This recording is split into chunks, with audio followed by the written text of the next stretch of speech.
మన భవిష్యత్తు, మీ పిల్లల భవిష్యత్తు గురించి మీరు ఆలోచించండి. ఏ గవర్నమెంట్ వస్తే, ఏ ప్రభుత్వం వస్తే అది మీ బిడ్డలు, మీ భవిష్యత్తులు బిడ్డలకి ఏది ప్రభుత్వం వస్తే ఏది మంచి జరుగుతుంది రాష్ట్రానికి అనేది మీరందరూ ఆలోచించాలి. అదే నేను కోరుతున్నాను. అట్లానే మనం ఎవ్వరికి భయపడకూడదు.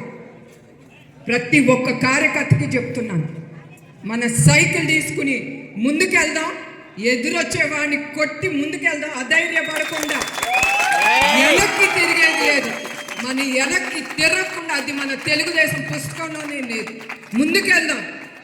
మన అన్న ఎన్టీఆర్ గారిని మనసులో పెట్టుకోండి, చంద్రబాబు నాయుడు గారిని మనసులో పెట్టుకోండి. అట్లానే మన కార్యకర్తలు ప్రతి ఒక్కళ్ళు, మీరు కూడా అంత అవసరం మాకు. ఒక్కళ్ళే ముందుకెళ్ళాం, 100 మంది అందరూ కలిసి ఈ ప్రభుత్వాన్ని, పార్టీని ముందుకు తీసుకెళ్ళగలం. అందుకే మనందరం చెయ్యి చెయ్యి కలిపి నిజం గెలిపిద్దాం. నిజం గెలవాలి.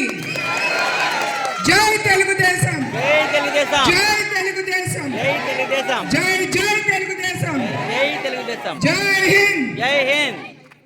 అందరికీ నమస్కారాలు.